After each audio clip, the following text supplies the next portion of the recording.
Bien, merci à vous tous et à vous toutes d'être restés jusqu'à la fin de ces rencontres du retour à la terre et au territoire. Fin de rencontres qui sont pour nous un début en fait d'aventure, hein, vous l'aurez compris. L'idée c'était d'avoir un temps un peu fondateur et de réunir vraiment pendant 2 jours des parties prenantes extrêmement diverses autour d'enjeux qui sont pour nous fondamentaux. Et donc je vous remercie sincèrement pour la diversité vraiment des acteurs qui se sont mobilisés. Voilà. Merci également, messieurs les sénateurs, merci monsieur le président de Clermont-Auvergne Métropole, merci monsieur le président du conseil départemental, merci Sébastien Goudbel, vice-président de l'Association des maires ruraux de France, de nous faire de l'amitié de votre présence cet après-midi. On a volontairement clos ces rencontres par un temps un peu plus politique, puisque tous les sujets dont on a discuté doivent faire, c'est beaucoup ressortir dans les ateliers, hein, évidemment, l'objet de politiques publiques, qu'elles soient nationales, qu'elles soient régionales, qu'elles soient départementales, qu'elles soient archi-locales. C'est beaucoup ressorti des ateliers, hein, le fait de s'adapter de façon très concrète au contexte des territoires. Il n'y a pas de solution miracle, il n'y a pas de solution macro, il n'y a que des solutions micro intégrées dans des écosystèmes. Donc merci vraiment à vous tous et à vous toutes d'être ici cet après-midi pour partager à la fois l'esprit dans lequel on s'est rencontrés, le fond de nos discussions, l'ambiance aussi de temps de rencontres un peu sympa qu'on a pu vivre. On échangera avec Nathalie Dini sur le hackathon qu'on a eu avec les jeunes de Vétagrosub, du lycée Marmilla, également de l'Institut d'Auvergne de développement des territoires. C'était très important pour nous d'avoir des jeunes avec nous. Voilà, donc l'idée c'est d'avoir un petit temps de clôture pour partager un petit peu le fond des rencontres, l'esprit, et puis avoir un temps d'ouverture après sur les chantiers que cela suppose d'engager, des chantiers qui sont évidemment engagés un petit peu partout, mais sur lesquels il faut mettre un petit coup d'accélérateur compte tenu des crises que nous traversons aujourd'hui. Je remercierai vraiment très sincèrement, et ce n'est pas pour la forme, les partenaires qui nous ont permis de faire naître cette manifestation, puisque, juste pour la genèse, en fait, cette manifestation est organisée uniquement par des bénévoles. Un collectif citoyen qui s'est mobilisé, une association qui s'est créée il y a de ça 3 ans à peu près. Alors bénévole, ça ne veut pas dire amateur, on n'a que des professionnels du monde de la rencontre et de l'intelligence collective, mais vraiment, on s'est mobilisé pendant 2 ans pour construire avec des partenaires, qui soient bien sûr des partenaires financiers, mais aussi des partenaires institutionnels, territoriaux, académiques, associations, entrepreneuriaux, des partenaires également associatifs, des partenaires de recherche pour apporter un contenu et une expérience à chacun, dont on espère que vous aurez pleinement profité. Ce qu'on voulait vous faire toucher du doigt, c'est la nécessité aujourd'hui de se frotter d'un monde à l'autre et de coopérer. Je pense que ça, c'est bien ressorti des tables rondes. Des frottements, il ne faut pas en avoir peur. Il faut que ce soit aussi parfois amical. Il faut accepter de se confronter pour pouvoir aussi s'ouvrir. Et compte tenu des enjeux face auxquels on est aujourd'hui, ça invite à une nécessaire coopération. C'est évidemment pas du tout facile de coopérer et c'est bien pour ça qu'il faut organiser des temps de rencontre, poser les sujets sur la table et faire le point sur les priorités. Ce qu'on va essayer de faire ressortir à notre très modeste échelle. Nous, on essaie d'apporter en tant qu'association citoyenne une petite pierre à l'édifice. C'est notre modeste ambition. En tout cas, merci à vous tous. Je vais prendre un petit peu d'eau puisque j'ai la gorge sèche, je vous m'excuser.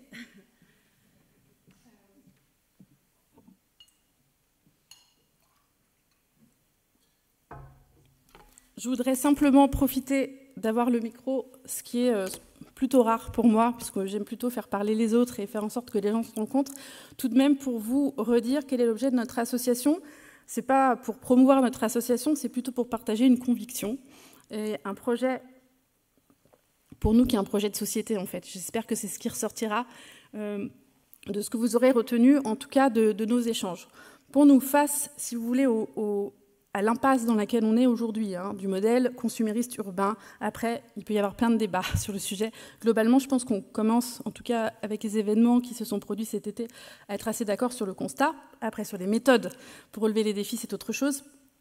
Aujourd'hui, nous promouvons de façon claire et nette avec Back to Earth un retour à la Terre. Retour à la terre, ne vous méprenez pas, il ne s'agit pas de revenir en arrière. Je sais qu'on a eu des débats sémantiques. Vous nous pardonnerez d'être, je dirais, des bénévoles qui avons émis des concepts. On n'est pas des chercheurs, on a parlé avec notre cœur et dit ce qu'on pensait être aujourd'hui une solution, en tout cas un modèle qui nous paraît désirable, qui est celui, de redonner une place centrale à l'agriculture et aux paysans et aux agriculteurs. Alors, je sais qu'il y a des débats sur est-ce qu'on est paysan, agriculteur, peu importe, les gens qui nous nourrissent aujourd'hui, ils n'ont pas la place qu'ils devraient avoir et ils vont avoir un rôle capital à jouer demain dans la production de nourriture. Et on va devoir relocaliser un certain nombre de choses, on est très vulnérable sur le volet alimentaire, mais pour régénérer la biodiversité, pour capter du carbone, pour produire de l'énergie, les agriculteurs, ils ont été momentanément, parce que c'est une toute petite parenthèse dans l'histoire, mais momentanément plus forcément à la bonne place, et nous, on pense qu'ils sont au cœur. Enfin, ça va être des acteurs absolument fondamentaux, des transitions qu'on va devoir opérer. Deuxièmes acteurs fondamentaux, c'est difficile de les définir, mais ce sont les territoires. Alors, il y a plein d'échelles de territoires, mais nous, on promeut, en parallèle de ce retour à la terre, on a vraiment 3 façons de définir le retour à la terre qui sont complémentaires et en même temps extrêmement reliés. Le retour à la terre au sens rééquilibrage des territoires entre des métropoles trop denses et des territoires moins denses que sont les espaces périurbains, ruralité et puis petites et moyennes villes. Donc retour à la terre ne veut pas dire opposer ville et campagne, au contraire il faut vraiment articuler les 2 typologies de territoires. Et donc on promeut le fait de faire revenir des populations à la campagne. On a débattu ce matin, typiquement, est-ce qu'il y avait un exode urbain ou pas, si oui, quel exode urbain pouvait être désirable, parce que ça n'est pas sans poser de nombreuses problématiques sur les territoires. En tout cas, il y a une chose qui est sûre, et je pense que pour vous c'est assez palpable, d'où que vous veniez, et quelle que soit, je dirais, l'appréhension que vous pouvez avoir de ces thématiques. Il y en a qui travaillent dans le développement local, je ne leur apprendrai strictement rien. D'autres qui découvrent les thématiques. Ce qu'il y a de certain, c'est que demain, les politiques et les projets n'auront de sens qu'à l'échelle territoriale. Il n'y aura pas d'autre échelle possible compte tenu des problématiques, des défis énergétiques, de mobilité, de vulnérabilité. Il y a eu une table ronde fantastique hier sur la résilience des territoires, comment elles s'organisent. Donc il faut revenir au territoire, et tout ça, ça se pense, tout ça, ça s'accompagne, et ça n'est pas sans défi. Et donc le troisième, alors je ne le mets pas du tout en ordre de priorité. Pour moi, les 3 sujets sont étroitement connectés. Après, on peut avoir bien des débats autour des priorités. En tout cas, ce que l'on promeut de façon vraiment fondamentale, c'est la notion de revenir à la terre au sens vraiment terrien du terme, retour au vivant, reconnexion au vivant, avec, je pense que, pareil, quelles que soient les convictions dans la salle, et nous, on a envie qu'il y ait des convictions diverses, vraiment, en l'espace de 2 générations, un décrochage complet qui s'est opéré, pour tout un tas de raisons, et où il faut qu'on recrée du lien entre les organisations. J'ai fait longtemps partie d'une organisation économique et j'étais directrice du développement durable et je voyais à quel point, entre l'économique et la réalité de la nature, on ne mesurait pas forcément les bons indicateurs. Donc les organisations doivent se remettre au pas du vivant, les individus. Sinon, et je ne veux pas faire l'alarmisme, vous avez compris, je pense que pendant ces 2 jours, on essayait plutôt d'insuffler une dynamique positive et de se dire que ces défis face auxquels on est, comme toute crise, sont des opportunités. Mais il ne faut quand même pas se raconter d'histoire. La genèse de notre association, c'est une situation de crise majeure. Et quand je dis crise, c'est au pluriel, je ne vous ferai pas la leçon. Voilà, donc ça c'est le retour à la terre tel qu'on le promeut. On s'est donné une double vocation, celle de semer et celle de relier. Semer, c'est-à-dire donner à voir tout un tas de pratiques, de réflexions menées par des acteurs extrêmement divers, soit qui ont 30 ans d'expérience sur le sujet, soit qui sont tout récents, des entrepreneurs, des associations, des agriculteurs, des individus aussi, parfois, tout simplement, ou des artistes qui œuvrent pour ce retour à la terre. Donc on donne à voir au travers d'une toute petite chaîne YouTube, mais également d'actions de plaidoyer. Bientôt une production dans le cadre de l'Observatoire du retour à la terre et au territoire que l'on va monter. Et puis d'autres projets, on est tout jeunes, on n'est que des petits bébés, donc il y a plein de choses à faire sur ces sujets, donc semer et relier. Pour nous, voilà, je pense que c'est avec une certaine émotion, avec l'équipe de bénévoles qu'on vit ces rencontres. Elles sont pour nous fondatrices. Il faut de plus en plus d'espaces de rencontres et de débats à diverses échelles. Là, on parle de rencontres nationales, alors qui s'inscrivent dans un territoire. Merci encore à ce territoire, département, métropole, région, de nous avoir accueillis. Il fait vraiment sens d'organiser cet événement national ici. Mais demain, il faut qu'il y ait un petit peu partout des rencontres de ce type qui permettent à des populations qui n'ont pas l'habitude de se parler, d'échanger. Je ne serai pas plus longue sur la vocation de notre association, mais c'était important pour moi, pour ceux qui n'ont pas participé à ces 2 jours et qui n'assistent qu'à la clôture, de remettre un petit peu en perspective, je dirais, philosophique ou politique, l'intention de notre association. Je parle de politique, nous sommes apolitiques, au sens, c'est-à-dire on n'a pas de carte, et pour nous, ce qui prime sur ces sujets, c'est l'intérêt général. Hein, voilà. Voilà pour l'esprit dans lequel on a voulu organiser ces rencontres. Je vous propose, avant qu'on fasse une petite restitution des travaux, c'est impossible, et vous me pardonnerez du manque d'exhaustivité, tant il y a eu de débats pour restituer tout ce qui a pu s'échanger dans les salles de sous-commission. Je voulais qu'avant qu'on passe au fond, donc de ce qui s'est échangé dans le volet colloque, on puisse parler d'un temps un tout petit peu plus particulier qui a été celui du démarrage de notre manifestation, puisqu'en fait, donc le public s'est réuni à partir de 14h, mais on a démarré hier avec les étudiants dès 9h du matin pour un hackathon, un marathon créatif. Donc j'invite pour parler de ce temps de hackathon que vous puissiez juste avoir une toute petite touche de ce qui s'est passé pendant cette journée créative. J'invite Nathalie Dini, qui est donc déléguée territoriale Engie Auvergne-Rhône-Alpes. Merci Nathalie. Et donc voilà, on va échanger juste rapidement effectivement sur ce temps de hackathon.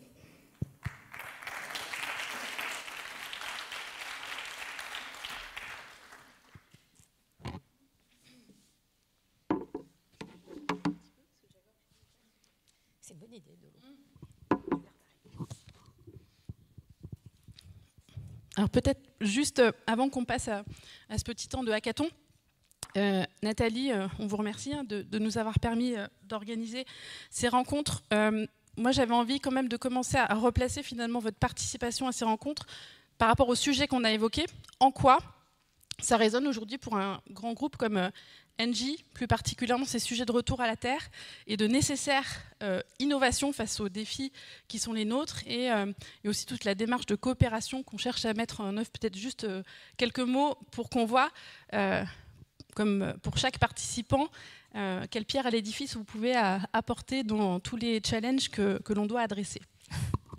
Oui, merci. Vous dire que déjà, on est ravis d'être partenaires. Pour nous, ça a été vraiment une évidence de s'associer à cet événement qui lie la ruralité, le monde agricole et les territoires. Alors, c'est vrai que Engie, vous nous connaissez en tant que fournisseur d'énergie, transporteur de gaz, mais on développe des solutions décentralisées dans les territoires, localement, et donc d'énergie renouvelable, d'efficacité énergétique, de mobilité durable et de méthanisation. Et c'est des sujets clairement qui embarquent le monde agricole. Et donc, pour nous, c'était évident d'être présent. Et on est ravis. Merci. Et du coup, moi, quand on a préparé du coup, cet événement, il y avait un projet juste pour qu'on ait un exemple un petit peu concret de projet innovant et coopératif. Je voudrais juste que vous nous disiez 2 mots avant qu'on passe du coup au débrief du hackathon. Bien sûr. Que vous nous disiez 2 mots d'un projet que vous menez en ce moment qui est justement dans ce sujet de l'innovation et de la coopération. Voilà. Oui, excusez-moi, je souris parce qu'on développe ce sujet donc, dans le Puy-de-Dôme, sur la commune de l'Accueil, où nous avons le sénateur Jean-Marc Boyer qui est présent.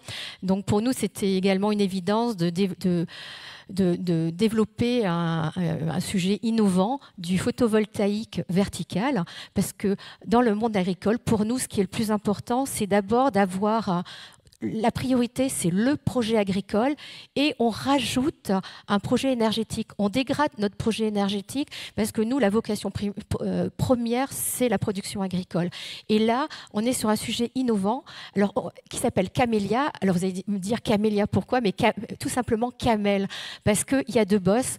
Avec ces panneaux verticaux qui sont bifaciaux, nord-sud, ça nous permet d'avoir une pointe de production d'énergie renouvelable le matin et l'après-midi. Et l'intérêt de cette technologie, c'est que, vous le voyez, c'est vertical, donc on prend peu d'espace, 5% de la parcelle agricole. Et en plus, on travaille sur une boucle locale. L'énergie qui est produite localement va servir à la laiterie de l'accueil, au fameux bleu de l'accueil que vous connaissez.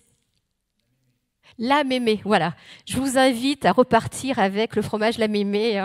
Je fais partie aussi de la marque Auvergne, mais bon, passons, l'attractivité du territoire. Merci. Et donc un projet qui est un projet de recherche mené avec l'INRAE, dont l'objectif est d'apporter des revenus supplémentaires aux agriculteurs, aussi sans avoir de prise sur le foncier, qui est un énorme sujet qui a été débattu.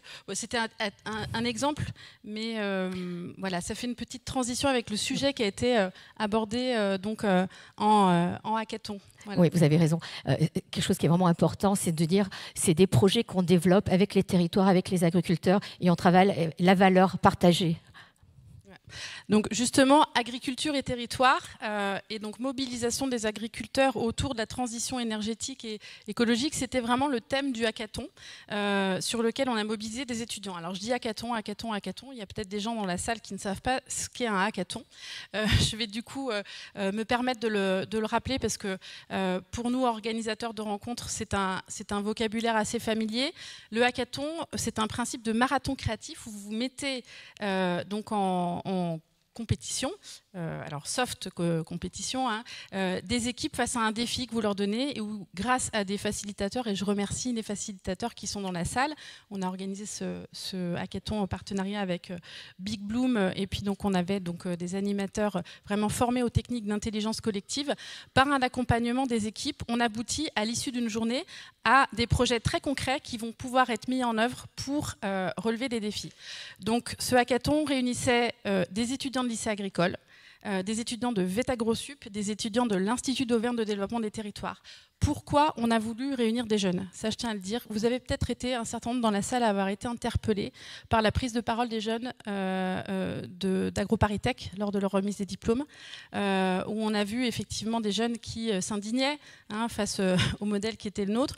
On a voulu, nous, capter cet élan et cette fougue de la jeunesse qui peut être aussi inquiète et en perte de sens, et capter cette énergie pour faire des propositions face donc à un défi. Le défi était le suivant.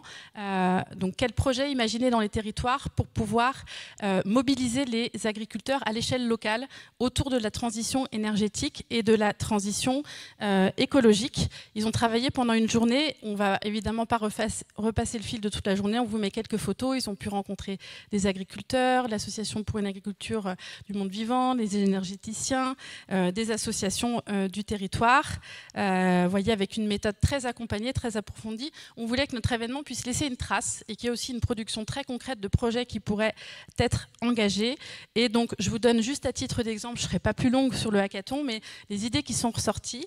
Alors, un jeu participatif pour mobiliser à l'échelle d'un territoire des acteurs très divers que sont agriculteurs et toutes les parties prenantes d'un territoire pour débattre de projets de transition énergétique et écologique, à l'instar de la fresque du climat.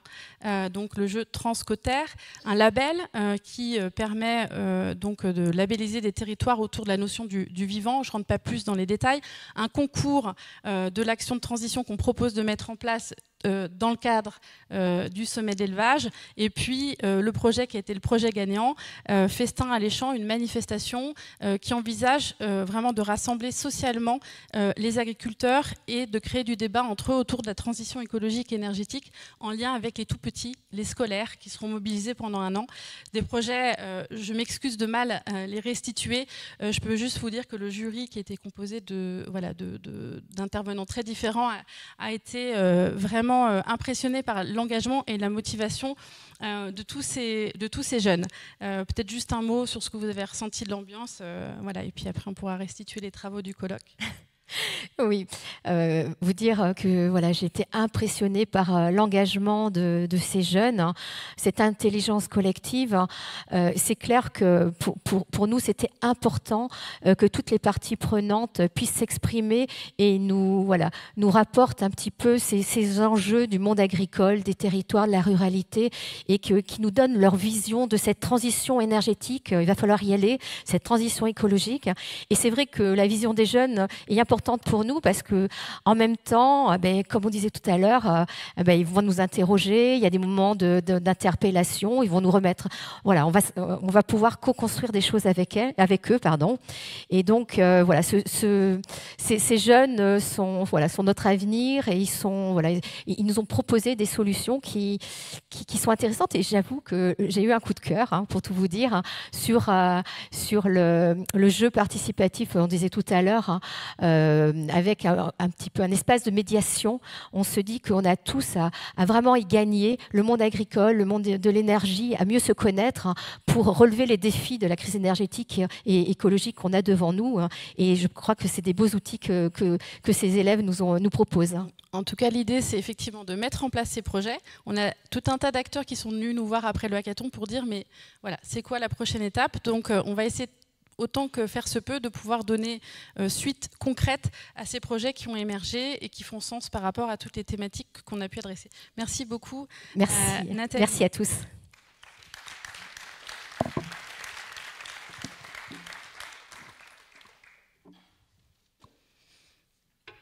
Alors je vais reposer ce micro, ce sera plus pratique.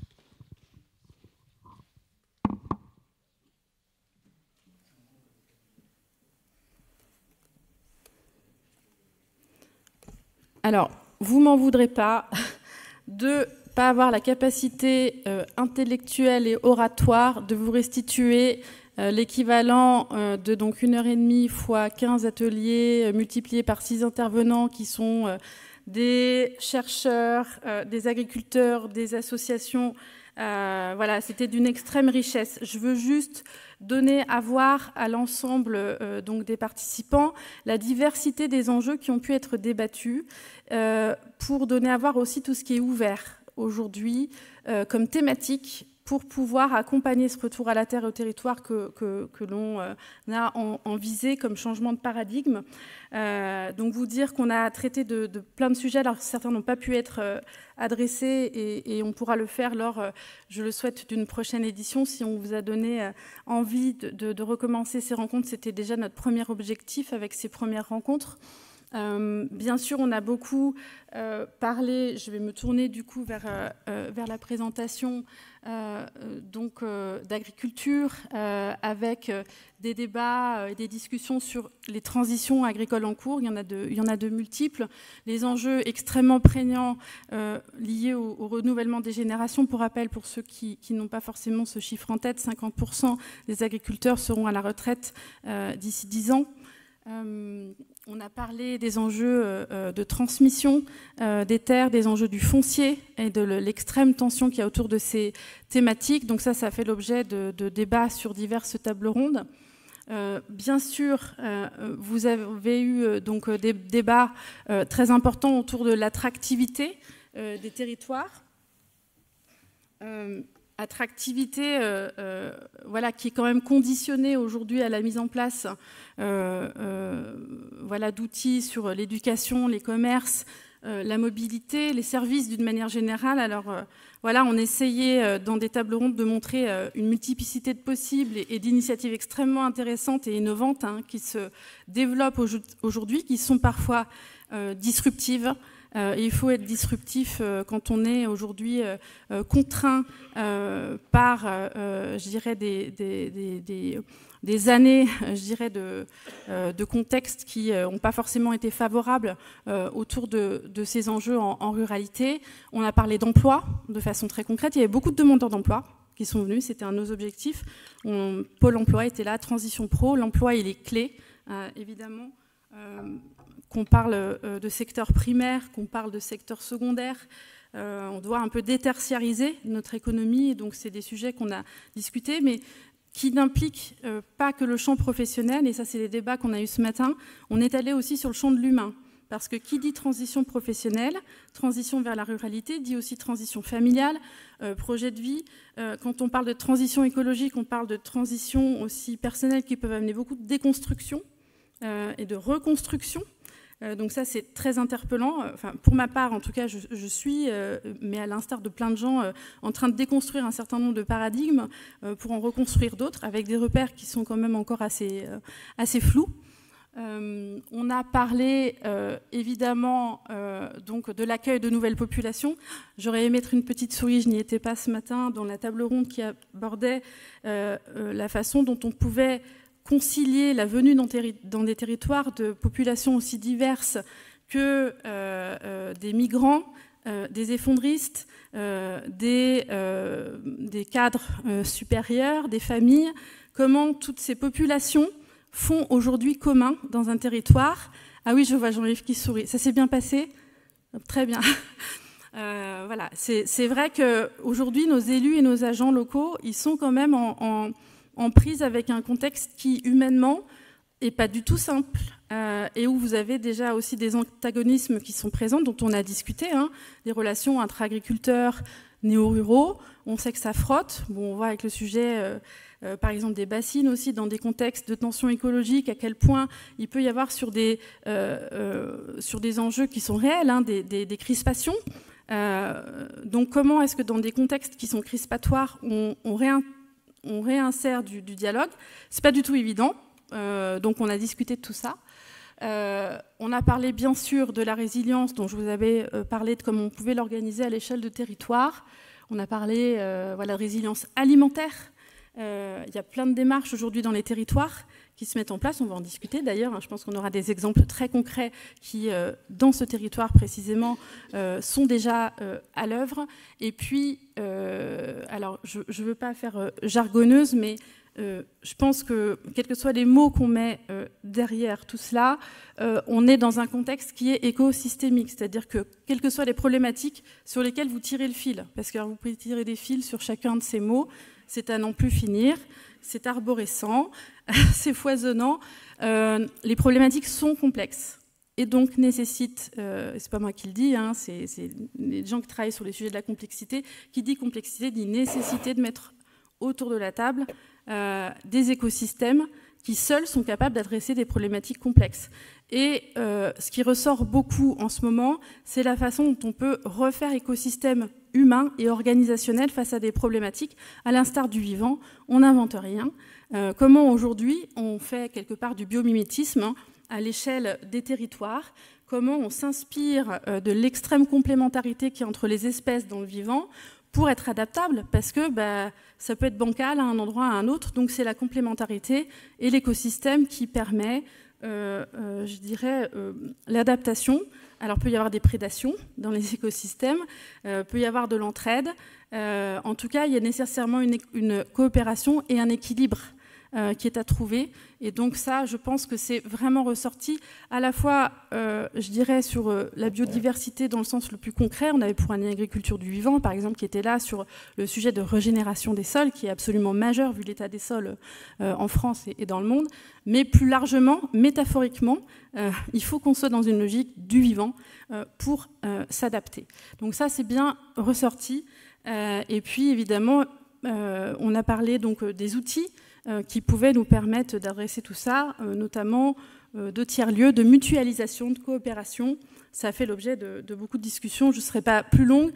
Ça vous donnera envie probablement de découvrir les échanges qui ont eu lieu dans les salles de sous-commission en vidéo. Grâce donc à l'Agence nationale de cohésion des territoires, on a pu faire une captation de l'ensemble des tables rondes et donc vous pourrez avoir une restitution.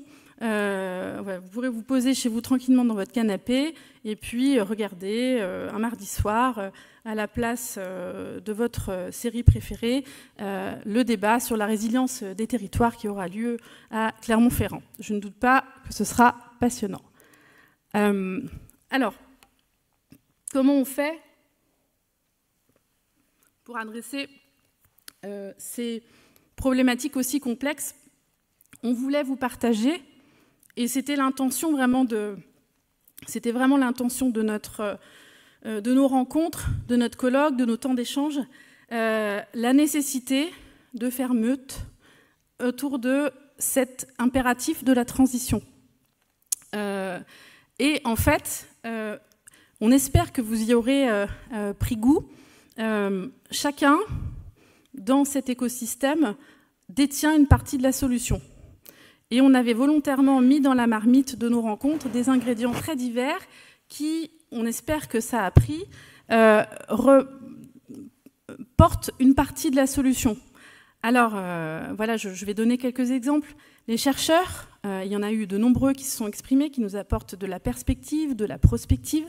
Les associations qui font un travail de terrain, qui expérimentent, qui sont militants, qui portent leur engagement et qui rassemblent sur le terrain. Les entrepreneurs, et n'ayons pas peur de cela, qui créent de l'emploi, qui créent de la valeur économique, c'est absolument nécessaire dans la pérennité des projets. Ils ont une capacité aussi d'innovation dont peuvent s'inspirer d'autres acteurs de l'écosystème.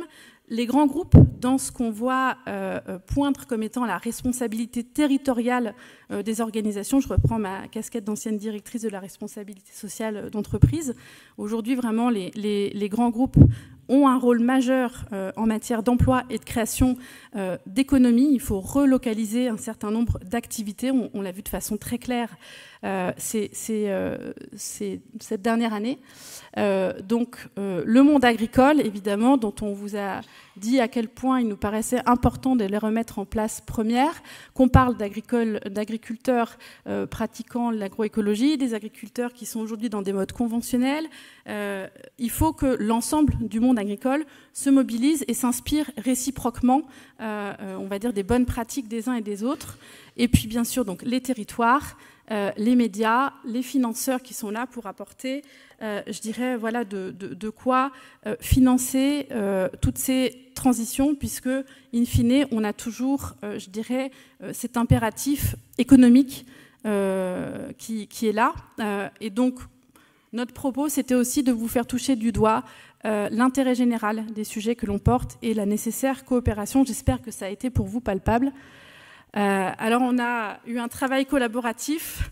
Je remercie Virginie Gelling, voilà, qui est une designer graphiste de talent, qui a été là pendant ces 2 jours pour prendre le pouls de ces rencontres et tracer, je ne rentrerai pas dans le détail, mais pour vous dire qu'on a quelque part une feuille de route qui est ressortie.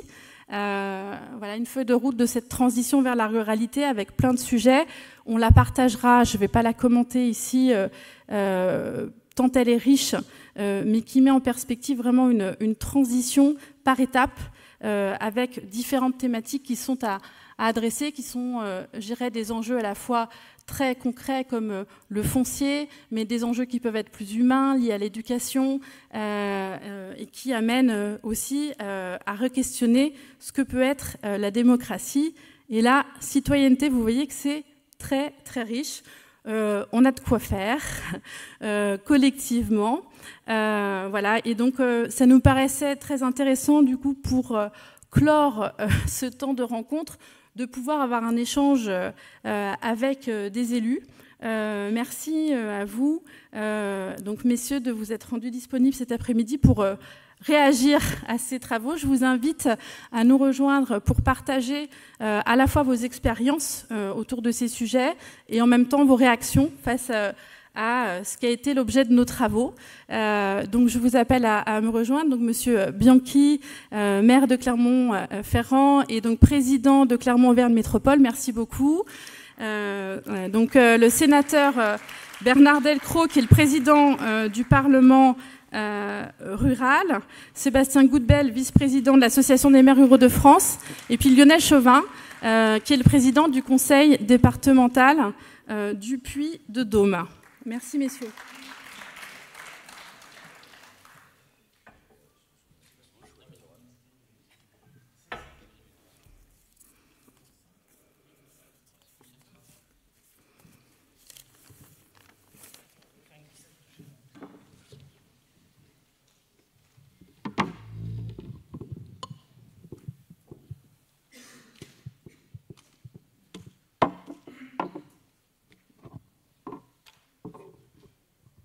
Alors, je vais commencer par vous, Monsieur Chauvin, Monsieur le président du conseil départemental.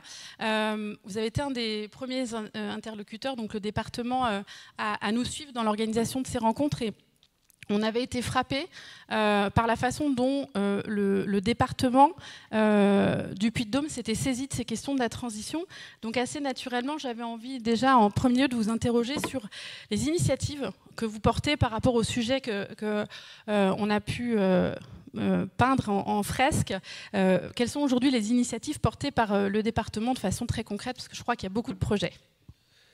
Alors je crois que le département, depuis quelques années, c'est pas depuis ma présidence, mais depuis quelques années, la transition écologique est partout. Je dirais dans le département, elle est transversale et dans toutes les politiques on la retrouve. Mais si on touche à la terre et à l'agriculture, là aussi, le changement climatique, il est bien présent dans notre département depuis quelques années. Et je crois que c'est une réalité. Je crois que également quand je regarde nos paysages, ou si on va dans la vallée de Chaudefour et qu'on pose la question aux agents du parc des volcans d'Auvergne et qu'on voit que depuis 30 ans, eh bien, on voit qu'il y a un certain nombre de mouvements et de changements. C'est là où il fallait réagir. Et donc, inévitablement, l'agriculteur ou le secteur agricole nous fait réagir aussi tous les jours. Donc là aussi, le manque d'eau, l'irrigation, c'est comment on le fait. Je crois qu'aujourd'hui, ce type d'assises, je vais appeler ça des assises chez vous, sont importants pour tout le monde. Ça permet aussi de se questionner. Et puis le département du Puy-de-Dôme, donc c'est bien évidemment questionné depuis des années. Et donc il y a un échange et de solidarité. J'aime bien parler de solidarité pour un département. Solidarité entre agriculteurs de plaine et de montagne. Et là aussi, depuis quelques années, on a mis en place ce qu'on appelle des semences dérobées, qui permet d'avoir un vrai lien contractuel entre l'éleveur et le céréalier, qui permet de résoudre certains problèmes, pas tous les problèmes, mais surtout d'alimentation pour le bétail de nos montagnes. Donc ça, c'est un des premiers exemples qui a été fait en solidarité. Je crois que vous avez aussi un projet de transition à l'échelle du département avec un plan assez ambitieux de transition. Alors le plan de transition, il est, je le disais tout à l'heure avec mon vice-président Jean-Philippe Perret, il est partout, il est en totale transversalité. Tout à l'heure, j'étais dans un collège à Chamalières, là aussi, cette transition, elle est partout. On parle de photovoltaïque, on parle d'économie d'eau, comment on la récupère, c'est aussi le gaspillage alimentaire qui va avec. Et donc tout ça, ça doit avoir un lien, d'où une transversalité totale dans le département sur toutes les thématiques. Si je prends le cadre, par exemple, de la thématique bâtimentaire, on a annoncé sur le mandat 143 millions d'euros d'investissement dans les collèges. Eh bien, c'est 40 millions qui sont sur la transition écologique. Voilà, donc c'est plus qu'une thématique. Là, en l'occurrence, c'est plus de 30%. Merci. Alors vous êtes dans un département donc, qui a une métropole qui est polarisante. Hein. Comment est-ce qu'on fait pour assurer à l'échelle d'un département un équilibre entre une métropole active comme celle de Clermont-Ferrand et les territoires ruraux? Comment s'opère la coopération à l'échelle territoriale et quel rôle vous jouez en tant que département sur ce développement local? Alors je crois que le développement local, il se fait en discussion avec les territoires, et on ne met jamais à dos ni d'un côté ni de l'autre, ni la ruralité, ni l'urbain. Je crois que ça, c'est déjà la première chose qui est essentielle. Je crois qu'il y a un point qui fait qu'automatiquement, on doit se retrouver aujourd'hui. Le Covid nous a appris aussi à travailler différemment et à entendre nos populations. Et on parle d'exode, si vous parlez d'exode, moi j'appelle pas ça de l'exode, j'appelle ça deuxième ou troisième couronne. Et on a le maire de Mirol qui est également à nos côtés, où on en parle souvent dans la vallée verte. Voilà, des poumons de respiration, où on voit que nos populations, y compris dans les rentrées scolaires des collèges, vont vers l'extérieur. Mais après, derrière, eh bien, on a quid de l'alimentation, n'est-ce pas, cher Olivier, où je sais que nous avons des plans territoriaux d'alimentation en cours sur l'ensemble de nos communautés de communes. Là aussi, c'est un véritable sujet de lien, de proximité et d'alimentation de proximité qui me tient également à cœur et qui nous tient à cœur. Vous savez que je suis également coprésident de la plateforme agri-locale au niveau national. Oui. Là aussi, l'alimentation dans nos assiettes de nos enfants et de nos aînés ou de l'armée est essentielle sur nos territoires. C'est là aussi qui fait qu'on crée du lien. Et je sais que la métropole travaille également avec la ruralité en ce sens. Merci de faire du coup la transition. Du coup, je me tourne vers vous, monsieur le maire, monsieur le président de la métropole Clermont-Auvergne. Donc, qu'est-ce que peut signifier pour vous le retour à la terre dans une métropole comme celle de Clermont? Est-ce que ça a un sens pour vous d'en parler, de parler d'agriculture à l'échelle d'une métropole, de parler aussi de lien avec la ruralité? J'aurais aimé vous entendre aussi sur ce sujet. Alors, je ne sais pas si je vais répondre précisément à la question, mais je vais essayer de vous dire 2-3 choses qui me semblent extrêmement importantes. D'abord, vous féliciter d'avoir pris l'initiative de cette réunion, qui a un espace absolument indispensable sur un enjeu dont on parle sans arrêt d'ailleurs entre nous les élus, qui est porté par l'opinion publique, mais qui à un moment donné n'avait pas trouvé obligatoirement le carrefour où toutes ces expertises diverses et variées peuvent se croiser et dialoguer. Donc moi je crois que c'est une bonne première expérience, il faut qu'on continue. Elle doit d'ailleurs naviguer en France. C'était bien de commencer chez nous parce que, et je commence à répondre à votre question, nous avons ici peut-être une pratique qui est un peu particulière, où nous avons conscience les uns les autres de nos interrelations. Nous avons une âme partenariale assez développée. Et pour le dire, puisque je commence à aborder la question, nous avons une métropole qui peut-être, plus que d'autres, conçoit, comprend que son rôle n'est pas obligatoirement un rôle hégémonique, un rôle écrasant, un rôle vampirisant, un rôle centralisateur, mais au contraire, que dans un certain nombre de politiques, y compris parce que nous ne serions pas ce que nous sommes sans le monde rural qui nous aurait aidé à nous construire. Je pense très clairement aux ouvriers paysans qui sont venus au XIXe siècle construire l'histoire industrielle de cette ville. Alors nous ne serions pas ce que nous sommes, et donc nous avons un devoir de continuer cette histoire qui est une histoire collaborative et pas une histoire où on pomperait de l'énergie des uns au détriment des autres. Je vous écoutais tout à l'heure parce que c'est très important ce que vous avez dit. Souvent d'ailleurs, cette question du retour à la terre, elle est traitée, y compris dans l'opinion publique, dans les médias, sous l'angle du conflit. Et on n'est pas exempt de ces questions-là. Le débat des cloches d'une de mes pardon de dire d'une de mes communes, c'est pas très beau, d'une des communes de la métropole a défrayé la chronique, et ça montre qu'il y a souvent un traitement qui est de l'ordre du conflit. Moi, je voudrais qu'on renverse, parce que le monde dans lequel nous vivons, anxiogène, conflictuel, cela m'insupporte. Je vous le dis comme une profession de foi, il faut qu'on arrête de toujours voir les choses négativement. Il faut qu'on parle des choses positives. Nous travaillons ensemble. D'abord, les élus, depuis longtemps, Lionel l'a dit, mais c'est pareil avec toi, Sébastien. Nous travaillons depuis longtemps. Nous ne surjouons pas les conflits. Nous travaillons en collectif. Je vais raconter une anecdote très personnelle, je le dis. Moi, j'ai un fils, il a 17 ans. Il est au lycée en ville. Il va passer son bac. Mais sa famille est des Combrailles. Enfin, ma belle famille est des Combrailles. Son grand-père a été pompier volontaire et a géré une caserne. Il est aujourd'hui pompier volontaire tous les week-ends dans le fin fond des Combrailles, à 20 minutes de la Creuse. Et il passe sa vie et il a une culture urbaine et rurale complètement partagée. Pardon de ramener ça à 2 minutes à moi, mais je voudrais vous dire qu'il y a des milliers d'exemples dans nos vies de ces coopérations, de ces hybridations. Et donc il faut qu'on raconte ces belles histoires plutôt que de raconter sans arrêt les conflits. Parce que sinon on ne raconte pas un développement rural et urbain en alliance des territoires. Alors maintenant que j'ai dit ça, qu'est-ce qu'on fait ? Nous, on a un problème. On va avoir des problèmes de mobilité sur la métropole. Donc on a des problèmes de dialogue avec les territoires sur la question de ce qu'on appelle traditionnellement les pendulaires. Donc on est extrêmement concerné évidemment par ces questions.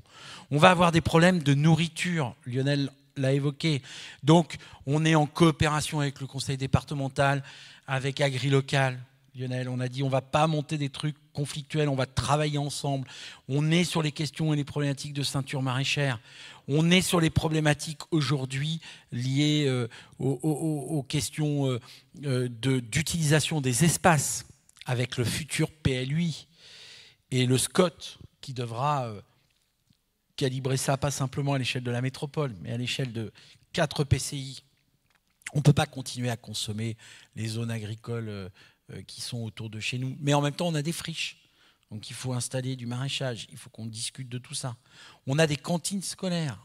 On doit travailler tous ensemble pour avoir des marchés communs, pour pouvoir aller chercher de la coopération, des tarifs et aider à la construction d'entreprises ou que les GAEC de viande puissent justement trouver des débouchés et pas obligatoirement être obligés de vendre leur viande en Italie, puisque c'est ça aujourd'hui la réalité de l'économie de la viande dans le Puy-de-Dôme. Et donc il faut qu'on travaille. On a suffisamment de cantines quand même si on se rassemble tous ensemble pour peser. Donc on a plein de sujets partagés. À partir du moment où on décide qu'on est solidaire, qu'on est fraternel, qu'on est interactif, c'est-à-dire que ce qui touche l'un d'entre nous touche les autres, si on enlève les conflits, si on essaye de trouver des solutions d'alliance des territoires, eh bien oui, même une métropole, avec ses propres stratégies, peut avoir à connaître de la question du retour à la terre. Merci beaucoup, Monsieur Bianchi. Alors, je passe d'un maire à l'autre. Sébastien Goudbel, donc vous êtes maire de Murol et puis donc vous représentez l'association des maires ruraux de France, dont vous êtes le vice-président. Je voulais vous interroger en tant que maire rural sur peut-être l'évolution des perceptions qu'il y a pu y avoir de la ruralité assez récemment. Est-ce que vous estimez aujourd'hui, parce que c'est des sujets dont on a discuté en table ronde qui étaient très intéressants, que la ruralité est mieux comprise, aussi bien dans l'imaginaire collectif des Français que dans les politiques publiques? Est-ce qu'il y a eu, selon vous, un changement ou pas? Je dirais un début d'un grand changement. Et merci, effectivement, moi aussi, je me joins au propos d'Olivier pour l'organisation de ce type d'événement. On passe nos journées, clairement, à aborder ces sujets-là. Peut-être que parfois on s'y prend mal, on s'y prend différemment, mais globalement, on est bien dans cette actualité-là. Et qu'on soit maire d'une commune rurale, comme moi à Murol, qui a ses avantages et ses particularités, qui plutôt tout va bien, pour dire clairement les choses, mais derrière le tout va bien, effectivement, on peut dire que depuis plusieurs décennies maintenant, il y a un travail de fond qui a dû être fait localement, en interaction avec les voisins, avec notre communauté de communes, pour créer du service à la population. Parce que revenir dans nos territoires, revenir dans la ruralité, c'est aussi pouvoir y vivre décemment. Tout de suite, vous vivez tous, et vous entendez tous parler de désertification rurale sur la santé. Mais ce n'est pas que la santé. C'est beaucoup de services publics qui ont disparu, qui ont été mis différemment. Il y a du mieux par moment, il y a des choses qui se recréent, qui se modifient, mais pour bien vivre et bien vivre ensemble, il faut pouvoir partager les choses. Il faut avoir des lieux, et même dans une plus petite commune, je l'ai vécu hier soir, et moi aussi, excusez-moi l'expression, puisque dans notre territoire, on essaye justement de remettre les habitants et les acteurs locaux au cœur de nos futures orientations de stratégie de notre communauté de communes. Et ça a fait du bien hier soir de voir une salle des fêtes pleine, de tous les acteurs du territoire et qui avaient envie de partager ce qu'ils ont envie de faire, ce qu'ils font et ce qu'ils veulent mutualiser. Et ce retour à la terre, ce retour justement, il faut sortir de l'imaginaire des gens de ce qu'était une ruralité peut-être passée, que d'un monde agricole présent, de gens qui sont exploitants agricoles et qui n'aient pas d'autres activités. C'est l'occasion de leur dire la ruralité en France est diverse et variée, et mon voisin le confirmera. C'est 88% du territoire, c'est 21 millions d'habitants, mais c'est aussi la présence de PME, d'industries, de savoir-faire extraordinaires. Et ces 2 ans de Covid qu'on a vécu, qui ont été un vrai malheur pour certaines choses, ont aussi contribué clairement à se positionner différemment. Vous voyez tous les jours qu'il n'y a jamais eu autant de démissions, pas que de cadres qui veulent et qui ont les moyens de faire du télétravail, mais une remise en question complète de comment on doit vivre en famille, en interaction avec ses voisins, pour justement partager un autre avenir commun. Et cette ruralité, justement, elle est positive. Je suis complètement d'accord avec Olivier Bianchi, il n'y a rien qui m'exaspère plus que d'avoir les journalistes, on en parlait tout à l'heure avec Bernard, puisqu'on va se voir bientôt sur Paris ensemble avec un média, c'est toujours gonfler le trait de ce qui ne va pas. Mais mon Dieu, heureusement qu'il y a des choses qui vont bien dans ce bas monde. Et cette ruralité positive, c'est ça le message qu'on essaye de porter, toutes les associations des maires ruraux de France, effectivement, de porter le côté positif. Alors par contre, il faut du combat. Et tout de suite, le combat est présent, il ne faut pas lâcher. Il faut être volontaire, ce que vous avez fait là sur ces 2 jours, justement, et on a besoin de ces interactions pour abonder dans notre sens et interpeller le politique national, le président de la République, les ministres, mais bien sûr les parlementaires qui sont aussi aux manettes pour voter quelques lois rigolotes qui seront plutôt tournées vers la ruralité. Mais voilà un peu ce que j'ai à vous dire pour le moment. Merci. Et alors, quelles sont selon vous du coup les conditions de réussite de ce retour à la proximité dans les politiques publiques?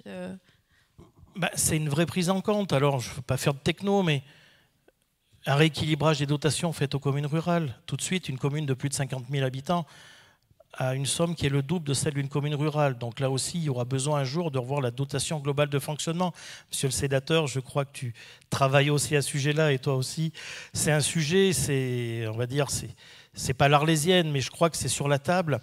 Et à un moment, là aussi, ça parle d'équilibre territorial. Entretenir une voirie communale, même si elle dessert qu'un hameau où il y a 3 personnes qui y vivent, c'est 1 kilomètre de voirie, on n'est pas dans la même chose, Olivier, que sur le même kilomètre, toi, en cœur métropolitain, tu vas avoir 15 000 personnes qui l'utilisent. Et on a des coûts directs qui sont pas tenable pour nous sur la voirie, sur l'eau, sur l'assainissement. Et en vue des enjeux du demain, il faudra qu'on ait vraiment aussi des fonds dédiés pour maintenir ces services essentiels à la population. Et bien sûr, on peut rajouter tout ce qui est santé, école et de tout ce qui font les points de vie justement de nos collectivités. Merci beaucoup. Du coup, je me tourne assez naturellement vers vous, monsieur le sénateur et président du Parlement rural. Alors peut-être que tout le monde ne sait pas voilà, qu'il y a un Parlement rural. Et j'aimerais commencer justement par vous interroger sur le rôle de ce Parlement rural en écho à ce que l'on vient d'évoquer. Alors d'abord, merci de votre invitation et je m'associe aux remerciements des collègues élus pour avoir organisé ces échanges et ces rencontres, parce que c'est aussi avec des événements comme cela qu'on échange, qu'on progresse, qu'on enrichit notre réflexion et derrière notre action et qu'on fait avancer les choses. Alors moi, je veux répondre sur le Parlement rural, mais peut-être dire avant, pour me présenter, que je suis issu, d'ailleurs, je vis en hyper-ruralité, je suis resté très longtemps maire d'une petite commune rurale où j'habite encore dans le département du Cantal, donc à plus de 1000 mètres d'altitude. Donc voilà, comme beaucoup d'autres collègues, j'ai la ruralité dans mon ADN et on se bat pour essayer de faire avancer les choses. Alors le Parlement rural français rassemble, alors c'est une structure qui n'est pas très ancienne, qui a été initiée à partir de 2015, mais qui a été officiellement mise en œuvre il y a maintenant 3 ou 4 ans, qui rassemble alors à la fois des élus, des collectivités locales, des parlementaires ou des associations d'élus, également beaucoup d'associations ou de fédérations nationales qui œuvrent au quotidien pour la ruralité. Il y en a une trentaine en tout, pour en citer 2 ou 3, les maisons familiales rurales, familles rurales, l'UMI, voilà, une trentaine d'acteurs au quotidien de la ruralité qui, à travers des associations et des fédérations nationales, sont membres du Parlement rural français. Et puis également des géographes, des universitaires, des chercheurs. Et donc tout ça, ça crée une richesse d'approche, de vision et finalement de réflexion partagée qui nous permettent d'avancer sur ces sujets-là. Après, on n'est pas seulement une instance de réflexion. Nous, le but, c'est qu'à un moment, on passe à l'action et au concret. Donc on est aujourd'hui, le Parlement rural français est reconnu. Il a participé à l'élaboration, à la rédaction de l'agenda rural première génération. Nous sommes actuellement associés au travail sur l'agenda rural deuxième génération, que nous voudrions voir un peu plus ambitieux que le premier, même voir changer de nom. Et nous défendons l'idée d'une loi de programmation sur la ruralité, d'un vrai plan d'ampleur en faveur de la ruralité qui permette d'ouvrir des perspectives à la ruralité pour les 20 prochaines années.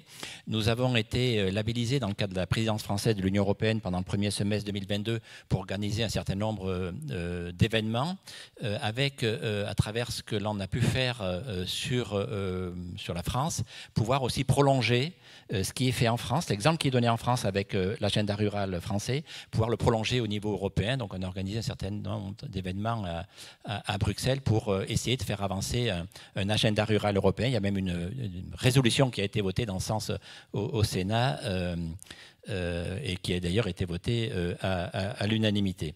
Voilà, et nous aurons très prochainement une session du Parlement rural le 25 novembre qui se tiendra au ministère en présence de 2 ministres. Donc voilà, une instance qui est aujourd'hui reconnue et qui essaie d'œuvrer pour à la fois ouvrir des perspectives à la ruralité, pour faire avancer des mesures très précises et très concrètes du point de vue législatif. Donc on travaille sur le sujet à travers les différentes lois de finances, mais aussi pour peser au niveau national, pour encore une fois qu'on ait enfin, parce que franchement, tout gouvernement confondu depuis des décennies, on n'a plus de stratégie pour la ruralité. On ne sait pas où on va, on n'ouvre pas de perspective. On colmate des brèches ici ou là, et il y a des choses qui ont été faites. Mais ce dont on a besoin, c'est une vraie stratégie pour la ruralité, pour l'avenir, et permettre à la ruralité de jouer pleinement son rôle dans la société française, avec tous les enjeux qui ont été évoqués. Il y a celui de l'écologie, il y a celui de la cohésion sociale, celui évidemment de la transition énergétique et d'une meilleure répartition des populations sur le territoire français, parce qu'on atteint les limites de la métropolisation, je vais dire ça comme ça.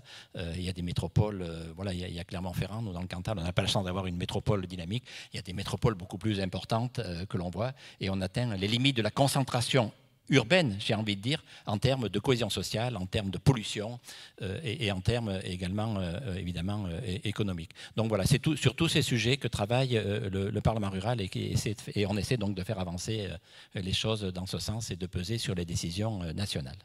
Merci beaucoup. Et du coup, donc, vous parliez de stratégie. Pour vous, quelles sont les priorités pour les territoires ruraux? C'est quoi les chantiers prioritaires à adresser?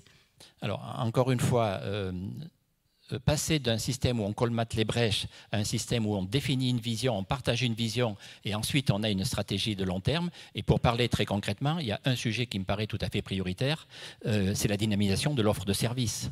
L'idée n'est pas de s'arc-bouter sur les schémas d'il y a 20 ans ou 30 ans et de vouloir tout maintenir tel que c'était. C'est un combat qui est perdu d'avance.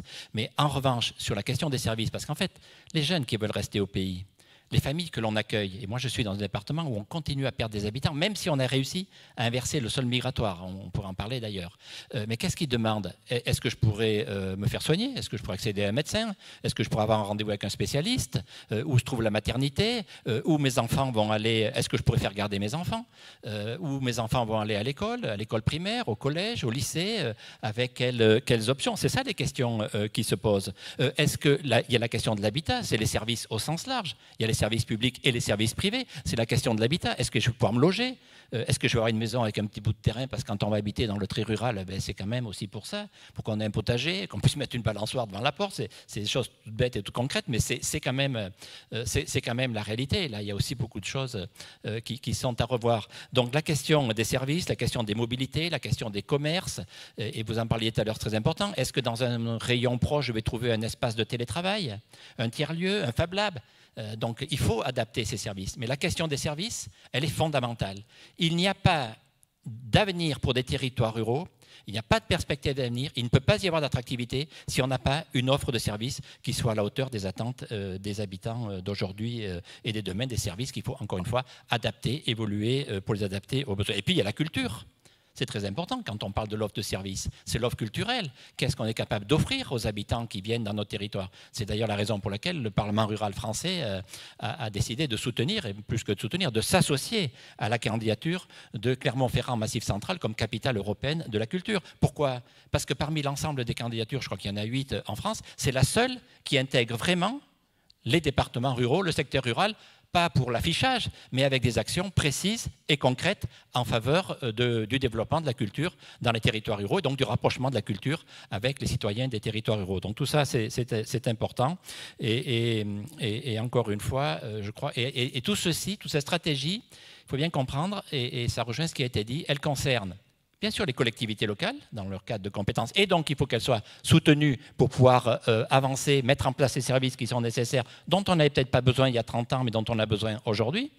Il faut évidemment que l'État reprenne la main aussi sur ces sujets-là, dans le domaine de compétences qui sont les siens, et j'ai évoqué certains domaines, et puis bien sûr les initiatives privées qu'il faut soutenir. Donc c'est vraiment quelque chose de global, de cohérent, mais il faut vraiment un moment que tout le monde tire dans le même sens. Mais pour que tout le monde tire dans le même sens, il faut savoir où on va, d'où la stratégie qu'il faut définir et la vision que l'on doit partager pour l'avenir de la ruralité, et à travers elle, l'avenir de notre pays.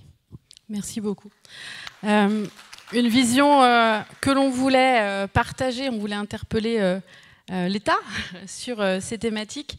Vous l'aurez compris, la secrétaire d'État Dominique Faure, chargée de la ruralité, a malheureusement été retenue, ça arrive souvent dans les agendas politiques, donc par la Première ministre Elisabeth Borne, mais elle nous a fait l'amitié d'un message que j'aimerais qu'on puisse partager avec vous et qui fera écho à ce que l'on vient d'aborder. Je ne sais pas si en régie, du coup, on peut passer le message de Dominique Faure. Merci beaucoup.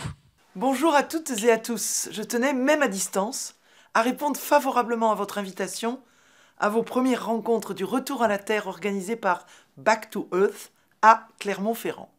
C'est un véritable plaisir et un honneur que vous me faites. Cette envie, ce besoin de retour à la Terre et au territoire, d'autant plus prégnant depuis les différents confinements, a fait naître un besoin d'opérer ensemble de grandes transitions, notamment sur les volets alimentaires et écologiques. Toutes ces transitions ont probablement été questionnées à l'occasion de ces 2 jours remplis de nombreux échanges extrêmement nourris. Je suis convaincu que des idées ont été émises et des bonnes pratiques ont été partagées. Vos travaux m'intéressent au plus haut point. Nous avons ensemble, j'en suis sûre, la conviction que toutes ces transitions ne pourront s'opérer que par la mobilisation de tous. Élus, agriculteurs, agents territoriaux, entrepreneurs, artistes, habitants, tous les acteurs de ces transitions dans nos villes et nos campagnes. Nous devons ensemble concrétiser un projet de développement et de transformation à l'échelle de chaque individu, de chaque territoire, mais aussi du pays tout entier.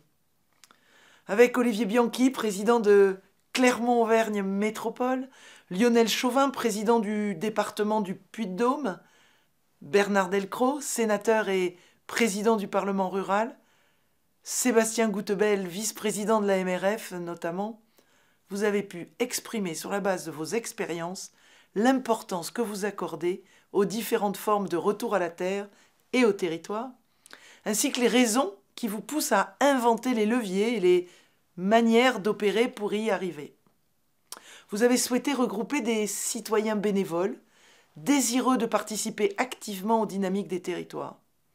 Vous avez appelé de vos vœux et de vos actions un juste retour à la terre, que ce soit en accompagnant les agriculteurs dans leur transition écologique, en accompagnant aussi les plus jeunes et les nouvelles générations vers les métiers de la terre et de la nature, en accompagnant enfin les collectivités rurales et périurbaines dans leur stratégie de développement. Votre travail est structurant pour la vision de la ruralité que je souhaite promouvoir. Vous êtes les moteurs d'une ruralité fière d'elle-même, entreprenante, innovante, qui est un exemple. Ces premières journées d'intelligence collective, j'en suis certaine, feront émerger des solutions pour nos ruralités. Cette approche nous inspire beaucoup aujourd'hui dans ce que nous voulons faire en matière de politique publique pour la ruralité de notre pays. Les ruralités représentent en France plus de 20 millions de Françaises et de Français, soit un habitant sur 3 et près de 9 communes sur 10. Pour répondre aux différents enjeux auxquels sont confrontés les territoires ruraux et réduire les inégalités territoriales les concernant, le gouvernement, par la voix de son Premier ministre, annonçait il y a déjà 3 ans le lancement de l'agenda rural. Co-construit avec les élus des territoires ruraux et articulé autour de 181 mesures impliquant plusieurs ministères. Depuis 2019, donc, et grâce à la mobilisation inédite de plusieurs milliards d'euros à destination des ruralités, les zones rurales gagnent en attractivité et les regards posés sur elles commencent à changer. Les études le montrent. 92% des Français considèrent qu'il s'agit de territoires agréables à vivre, alors qu'ils n'étaient que 72% en 2018. Cette amélioration est la conséquence de progrès significatifs autour de plusieurs domaines. Le soutien aux projets des collectivités territoriales, déploiement à titre d'exemple du programme Petites Villes de demain doté de 3 milliards d'euros pour la période 2020-2026 et accompagnant plus de 1600 communes dans le cadre de leurs projets de territoire. Le numérique aussi, amélioration de la couverture 4G ainsi que de la couverture du très haut débit et de l'accès à la fibre optique. Bien sûr, la jeunesse et l'égalité des chances, on a déployé 60 campus connectés en milieu rural sur un objectif initial de 33 campus connectés en territoires ruraux. C'est 30 000 jeunes issus des territoires ruraux qui ont été accompagnés par les cordées de la réussite et c'est plus de 600 volontaires territoriaux en administration, des VTA, qui ont été recrutés et qui le seront d'ici la fin de l'année. Et puis c'est l'accès aux services publics, près de 2500 France Services qui ont été labellisés, dont les 2/3 sont dans des communes rurales. Ce dispositif s'accompagne de 4000 conseillers numériques sur l'ensemble du territoire pour accompagner nos concitoyens dans leur démarche numérique. Alors c'est beaucoup de chiffres, mais le gouvernement donnera une suite à l'agenda rural dès le premier trimestre 2023. Ce sera un programme concis d'actions prioritaires concrètes et issues d'une large concertation.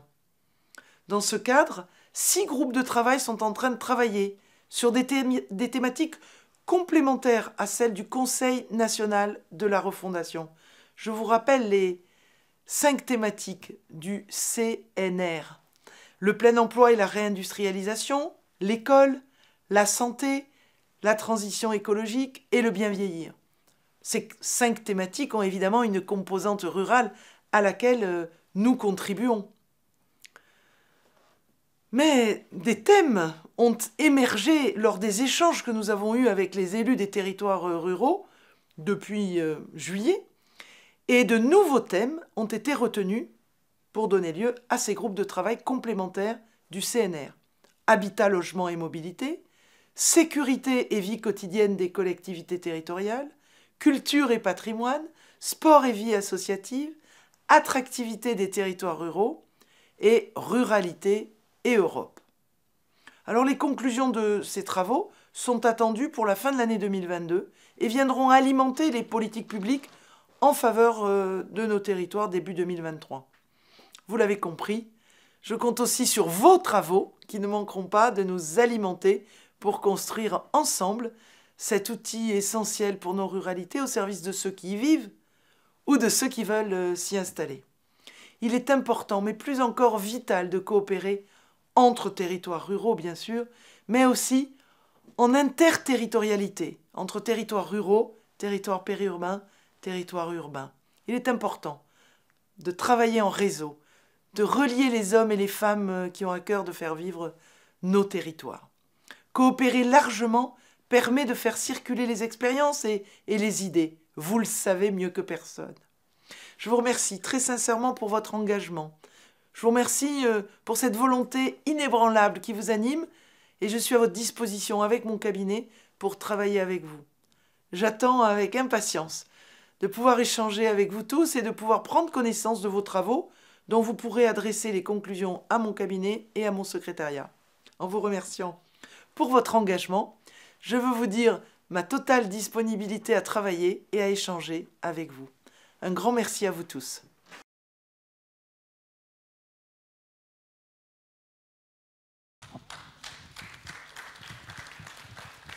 Voilà. On aurait beaucoup aimé que Dominique Faure puisse échanger avec nous en direct. En tout cas, on retient son intérêt qui a été manifeste et son cabinet nous a bien dit à quel point donc, ils étaient intéressés par cette dynamique enclenchée. Merci à vous, messieurs, pour ce partage d'expérience, de vision. Merci pour votre soutien aussi. Voilà, je vous remercie très sincèrement. Et je vais terminer du coup cette table ronde de clôture par un clin d'œil aux bénévoles sans qui nous n'aurions pas pu organiser cette manifestation. Donc voilà, une petite photo juste pour que vous puissiez visualiser l'équipe. 2 ans d'engagement et de bénévolat. J'invite ceux qui sont dans la salle à venir voilà, pour les remercier. Et donc, vous l'avez compris, c'est un début, c'est pas une fin, hein, cette manifestation. L'idée, c'est d'enclencher derrière des travaux qui pourront se tenir dans le cadre de notre observatoire, probablement des réunions à l'échelle locale, des webinaires peut-être thématiques, en tout cas d'enclencher une dynamique de coopération autour de tous les fils qui auront été tirés pendant ces 2 jours. Donc je demande aux bénévoles voilà, qui sont dans la salle de bien venir nous rejoindre et je vous remercie très sincèrement pour votre engagement et de votre participation à tous. Merci. Voilà, l'équipe d'organisation qui a eu à cœur de vous accueillir chaleureusement. Voilà, Virginie, Laurent, Pauline, Céline, Cécile, Michel, Véronique, Marion, Vincent. Donc voilà, je vous demande de les applaudir très fort. Merci à vous.